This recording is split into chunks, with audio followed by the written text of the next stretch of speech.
Magandang araw po sa inyong lahat. Ako si Dr. Hilda Ong, dito po sa programang Health and Travel at Serbisyo Publiko. Ngayon, ang pag-uusapan naman natin ay tungkol po sa mga pasyente na nag-undergo ng hemodialysis. So, alam naman ninyong lahat na ito ay lagi kong tinututukan.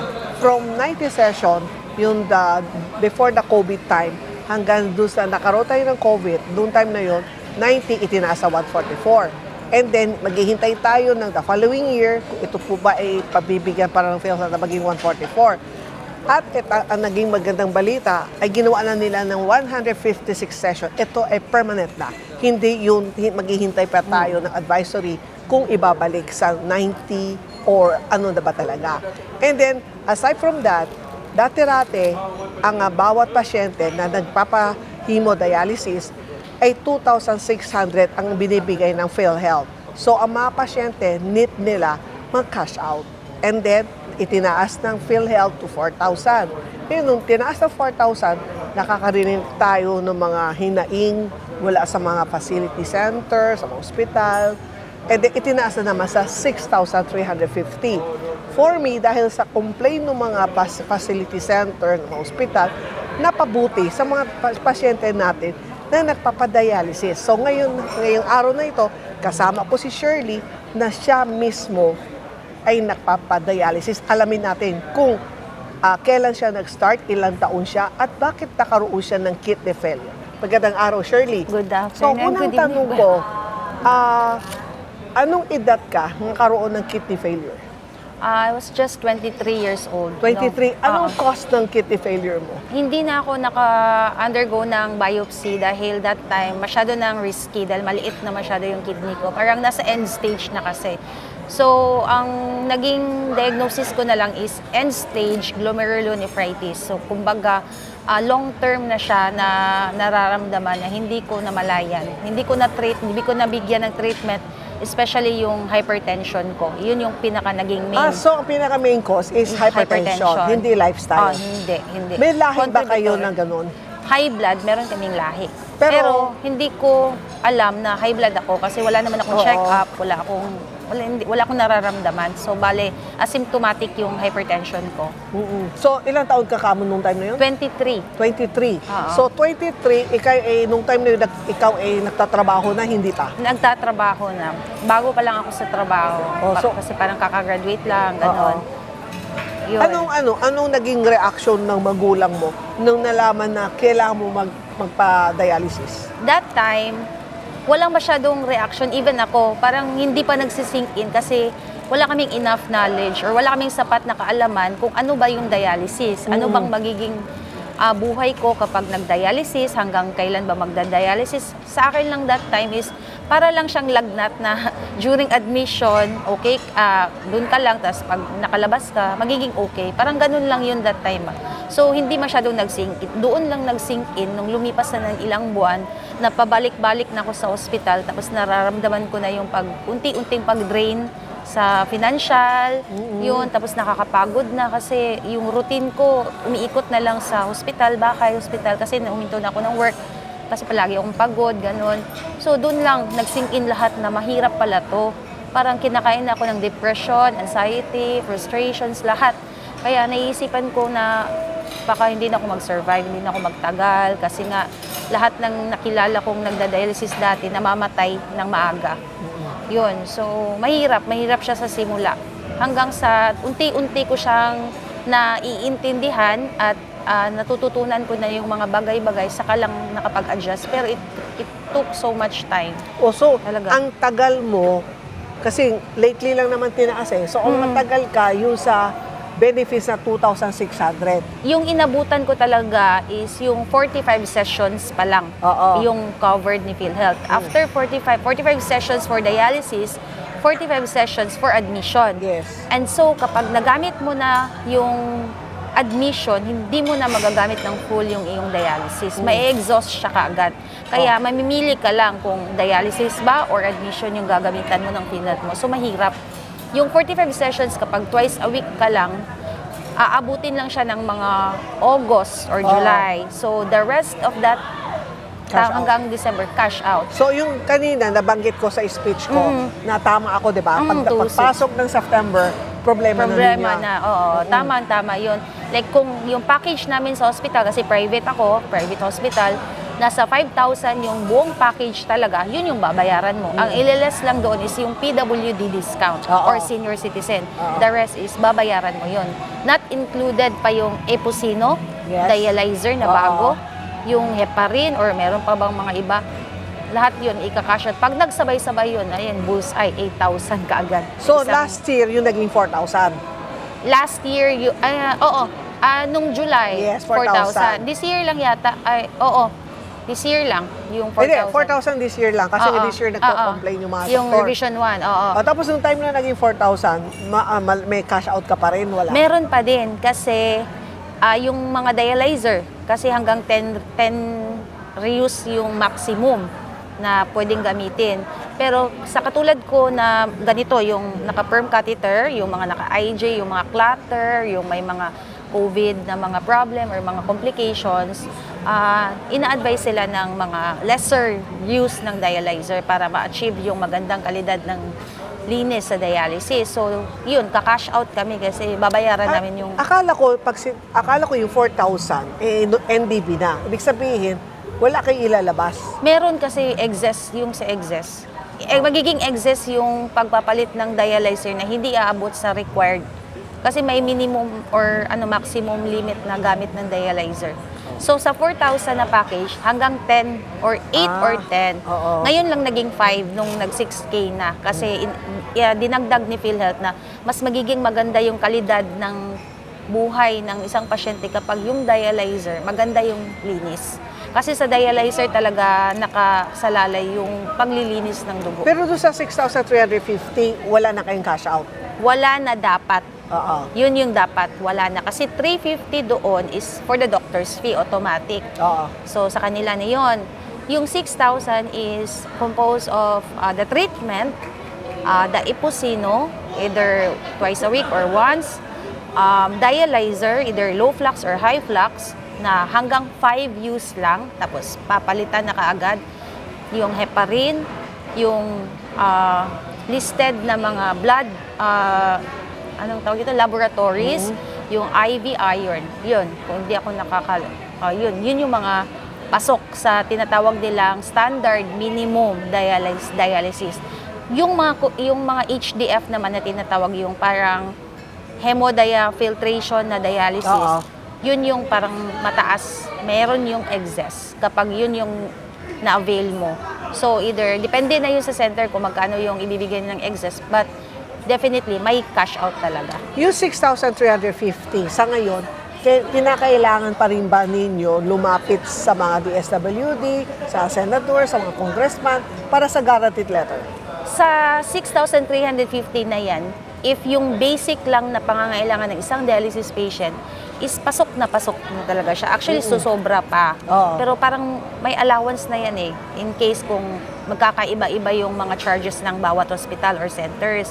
So, kung ano lang talaga, yung basic lang, pasok na pasok yung 6,350. Hindi mo na kailangan lumapit para sa treatment. Siguro lalapit ka na lang for your oral medication, yung mga... Sa ibang sakit na? Yung sa mga maintenance mo sa BP, mga ganon, yun na lang. Pero sa dialysis, is pasok na yung So, 6,350. naging malaking ginhawa ba para sa inyo? Sobrang laking ginhawa.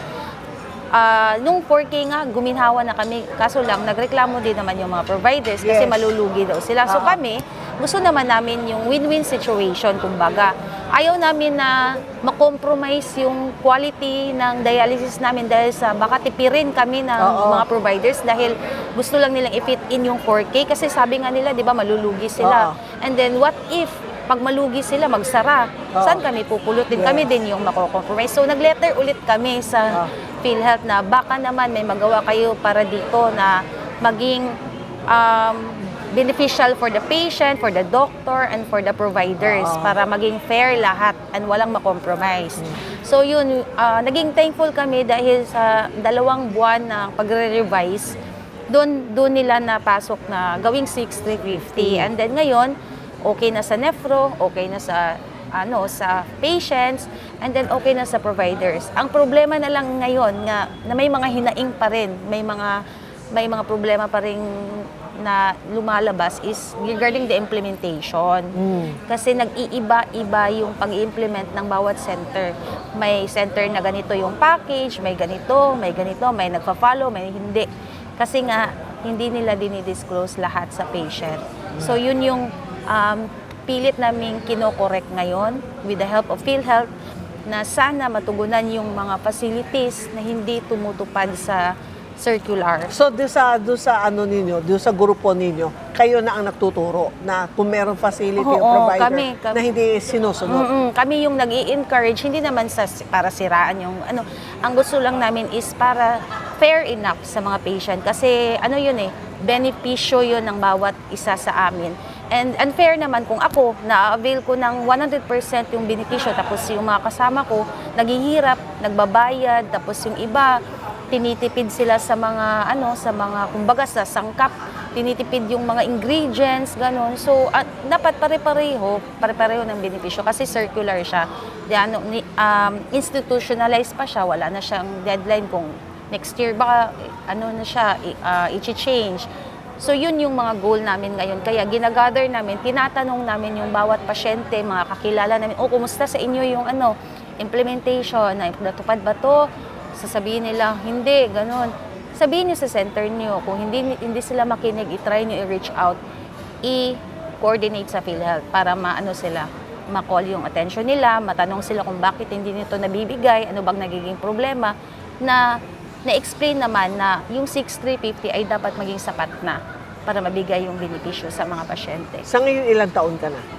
35 years old. 35. So, how many years ka nagpapaano? 12 years and 10 months. 12 years Ay, and 11 months na ngayon. Yeah. Oo. 12 years and 11 months. So, going 13 years na. Pero may balak ka ba na magpapakidney transplant? Actually, nung 2 beses na kami nakapag work up for transplant. Yung first donor ko was my sister, and then nagkaroon ng problem kasi mataas yung antibodies ko, and that time wala pang facility na mag-cater or wala pang enough facility yung transplant dito na mag-cater ng patient with high level of antibodies sa katawan para mag-transplant. And second, nung nag-try ulit ako after 5 years, yung partner ko naman, kahit match kami lahat, ganun pa din yung problem, yung PRA. So, hindi ko na siya pinilit kasi natatakot ako sa risk na baka mag-reject lang din, na masayang. So, nag-focus na lang ako sa advocacy ko na ganito, mag-spread ng awareness, hindi lang regarding sa kidney, kundi tulungan yung mga kahit walang sakit to educate them na dapat aware sila sa kanilang mga benefits regarding sa universal healthcare, sa pag-i-invest talaga sa kalusugan dahil sobrang hirap magkasakit, lalong-lalo na kung mahirap ka. Like yung ma-ambush ka na wala kang ipon tapos nagkasakit ka, hindi mo alam kung saan ka hihingi ng tulong kasi yung hihingan mo ng tulong may hangganan, hindi ka palaging tutulungan kasi sasawa din tao. Magsasawa lalo na sa kaligayan naming lifetime yung sakit. Kung hihingi lang kami ng hihingi, mapapagod yung hihinga namin. So, kailangan naming gawing paraan is yung sustainable talaga. And isa tong advocacy na to na maging tulay na maging sustainable yung buhay namin na lahat kaming pasyente makikinabang na hindi kami kailangan mangamba na sa susunod na araw sana naman kami kukuha ng pang-dialysis. Kasi dati yung ko lang ngayon, nakaka-survive ko lang ng isang session. Iisipin ko naman the next day, yung sana naman nakukuha ng pang-dialysis the next session, ganun. So, kailangan ko mag-EPO, di muna kasi kailangan ko mag-dialysis, ganun. Pero ngayon, parang gising ka na lang, pupunta ka ng hospital, dialysis, mag-inject ka ma'am, mag-inject, okay, lalabas kang walang iisiping bayad. So, ganun kalaking ginhawa ang binibigay ni PhilHealth. Magkano lang naman yung contribution, di ba? 800, 500. Pero yung benepisyong nakukuha mo bawat session, more than. So, hindi mo talagang masasabing luging-lugi ka, di ba? So, ganun dapat natin suportaan ang ating insurance kasi balang araw talaga ma-appreciate natin siya. Like ngayon, marami namang libreng membership ni PhilHealth. So, mga sponsored. So, ang atin na lang magpa-member, magpa-register para ma-avail yung mga benepisyo. Kasi mahirap mga hospital, walang PhilHealth. So, kayong babayaran. Best Uulitin ko po na walang hanggang pasasalamat ang gusto naming iparating sa buong bumubuo ng PhilHealth mula sa day 1 until now. Hindi nyo kami pinabayaan at patuloy kaming pinapakinggan sa aming mga hinaing. Sana po ay hindi kayo magsawang sumuporta dahil kami sa buong pamilya ng Dialysis Support Group ay nakasuporta lang din po sa inyo. At dito lang kami at wala kaming wala kaming sawang susuporta sa mga lahat ng mga activities at mga advocacy sa PhilHealth. So, yun lang po. Maraming salamat po sa inyong lahat. Ayan po ang panayam ko po kay Shirley at narinig po ninyo na ang laki na itulong ng PhilHealth sa mga pasyente na nagpapahemodialysis. So, sa atin ng mga miyembro, ipagpatuloy natin, maghulog po tayo sa contribution. Ito hindi lang para sa iyo. Kung kayo ay walang sakit, isipin po ninyo, napakaswerte po ninyo. Yung hulog po naman ninyo, yan ay tulong naman natin sa mga nangangailangan, which is katulad po sa mga naghihirap sa dialysis na hindi naman nila ginusto. Katulad sa kanya dahil mataas ang kanyang BP, kaya nasira ang kanyang kidney. Hindi sa lifestyle ang problema ni Shirley. So yan po, maraming salamat po sa PhilHealth. Talagang ako po ay saludo po sa inyo. Talagang malaking na itulong po ninyo sa mga pasyente na naghihirap ngayon sa dialysis. Pero ngayon, talagang wala na silang problema. Magandang araw po sa inyong lahat. Ako po si Dr. Hilda Ong. Ngayon araw ay nandito po ako sa Cagayan de Oro at kasama ko ngayon ang Regional Vice President ng PhilHealth Region 10. At alamin natin kay Sir Delio, sa loob ng 3 taon, ano ang nakikita mo doon sa unang taon mo, pangalawang taon, 3 taon, ano ang mga benepisyo at ano ang na-introduce mo sa mga taga-Region 10?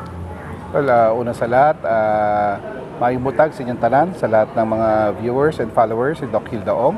Again, ako ay nagpapasalamat in behalf of PhilHealth Region 10 dahil si Doc Hilda kasama ang kanyang masipag na crew ay lumipad pa ho from Manila para makasama namin ngayon dito sa Lux Hotel para sa aming pahinungod 2024 Recognition of Partners ng PhilHealth Region 10. Alam niyo po mga kasama, mga listeners and viewers, Doc Hilda, 3.5 years na po akong namumuno. And of course, primary na trabaho ko po bilang Regional Vice President ay siguraduhin na maayos ang implementasyon ng Universal Healthcare sa 5 probinsya at 2 chartered city under Northern Mindanao. So, Misamis Occidental, Misamis Oriental, Bukidnon, Camiguin, and of course, nandyan din ang Gingoog City. At ganun din po ang kasama rin po ang Iligan at Cagayan de Oro.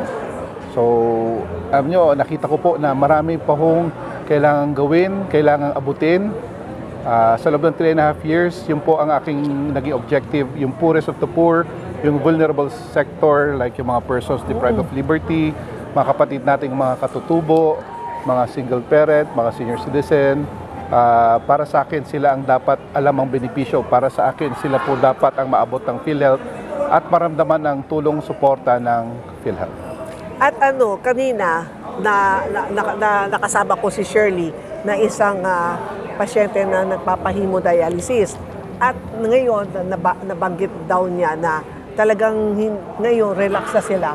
Hindi na sila yung after ng isang session, mag-iisip saan naman sila kukuha ng pera para magawa yung another session for that week.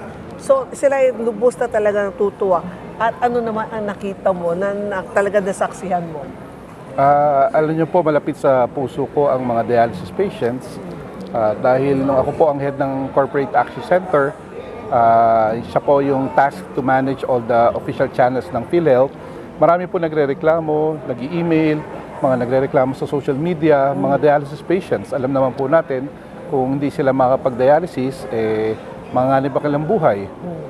Alam natin na at that time kulang po ang benepisyo ng PhilHealth from 45 sessions na ilaban na 90 sessions hanggang sa nagkaroon ng struggle dahil kinukulang po siya pagdating ng fourth quarter ng taon. Ang maganda po dyan, ang PhilHealth po ay nakikinig. Tulungan po natin ang dialysis.ph at ang mga ibang mga dialysis groups na dapat makipag-ugnayan po sila sa PhilHealth. Huwag daanin sa mga masasakit na salita, mga post sa Facebook ang kailang hinaing. Kung hindi, makipagdialogo, kausapin sila, iparating ng maayos ang kailang mga saloobin at naiintindihan naman natin sila. At dyan po nila nakita na ang PhilHealth po ay tunay naman na nakikinig at dahil sa nais natin na maramdaman nila ang benepisyo, kung kaya't marami tayong ginagawang benefit enhancements. And from 2.6, naging institutionalized na siya 256 sessions, at naging 4,000 at ngayon po 6,350. So far po, sa mga provider, sa mga dialysis center, nung nag-4,000, sila ay maraming nagko-complain na malulugi daw sila. So ngayon ginawa naman ng PhilHealth ang ginawa 6,350. So far, kamusta na po ang mga provider? Well, of course, meron pa ring learning curve. May mga dialysis centers na maaring hindi po naintindihan pa po ang mga pulisiya ng PhilHealth. Kung kaya't meron tayong reach out team sa mga opisina na pwede pong may pag-ugnayan ang ating mga hospitals para paliwanagan circular o kung ano may mga kailangan nilang training para mas maintindihan ng polisiya. Kasi kung mali-mali po pagkaintindi nila, maaari pong magkaroon ng problema sa pagpa-file ng claims. Baka ma-return to hospital. Pag hindi nasunod ang policy, like hindi siya naipasok sa PhilHealth Dialysis Database, outright denied yon. So, ang PhilHealth po ay nandito, nakikipag-ugnayan, nakikipag-usap. Through the reach out, pwede rin po kayo mag-conduct ng libreng orientation seminar. Pwede kayo lumapit sa mga tanggapan ng PhilHealth, Local Health Insurance Office, o kaya po ay tumawag sa mga corporate channels natin sa Action Center, o kaya magbisita sa pinakamalapit na opisina po.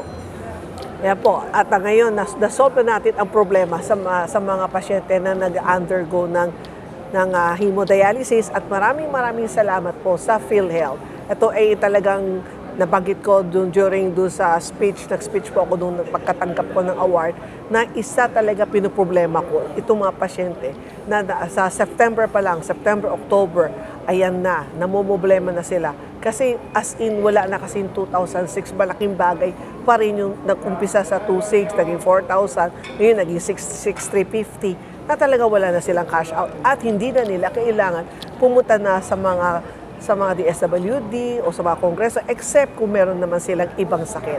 Kaya muli po, maraming salamat po sa PhilHealth. Sa po, second intro doon sa dami. Sir Delio, ano naman ang mensahe mo sa mga nanonood sa atin at mga nakikinig sa atin na mga member na hindi naman sila nagkakasakit, na huwag silang mahinayat na, ay, bayad ako ng bayad, wala namang akong pakinabang dyan. O kaya sa mga OFW naman natin na nasa ibang bansa na, ay, sabi hindi namin kailangan ang PhilHealth dahil meron naman silang HMO doon sa bansa nila. Pero dito sa Pilipinas, yung mga walang sakit, ano ang mensahe mo sa kanila? Parang ang sa atin, dapat isipin natin na maswerte tayo, wala tayong sakit. Alam niyo, mga loyal listeners and viewers si Doc Hildaong, kami po sa PhilHealth, patuloy po namin gagampanan namin trabaho na magbigay ng dekalidad na serbisyo. Gagawin po namin lahat para maiparating ang magagandang updates about sa benefits at kahalagahan ng PhilHealth. Alam niyo po, yung sentimong hinuhulog niyo po, bawat pisong hinuhulog niyo sa PhilHealth, hindi po yan nasasayang. Kung hindi man po kayo nagkakasakit dahil social insurance ng PhilHealth, lahat ng kababayan nating masasakitin ay natutulungan niyo naman. At pagdating ng panahon na kayo naman po ang magkasakit, tayo po ay nagkakaedad, dyan po lumalabas iba't ibang sakit, dyan naman po ang balik ang long-term benefit ng PhilHealth. Pwede ka po maging lifetime member kung kayo po ay retiree or pensioner ng SSS o GSIS, o kaya dahil na-amenda ng Senior Citizens Law, kayo pa rin po ibibigyan ng libreng coverage pero pamahalaan na po magbabayad ng annual premium. So hindi natin alam kailan tayo magkakasakit at ma-ospital. Mahalaga po na ang PhilHealth benefits nyo po ay maintindihan nyo. Huwag po sana natin hintayin na tayo po ay mahiga sa banig ng karamdaman bago natin ma-appreciate ang importansya ng PhilHealth. Makikita po natin na dito po sa PhilHealth Region 10 at ganoon din po sa ibang lugar sa Pilipinas, ginagawa po namin lahat, inaabot po natin yung mga kababayan nating tunay na nangangailangan ng benepisyo. At yan po ang asahan nyo sa PhilHealth, patuloy po namin pagagandahin ang aming serbisyo at abangan ng mga bagong benefits na ilulunsad ng ating management. So yan po ang magandang balita. Ang PhilHealth po, tuloy-tuloy po kaming gagawin lahat para maramdaman nyo ang kahalagan at benepisyo ng PhilHealth. Okay na. O, dito.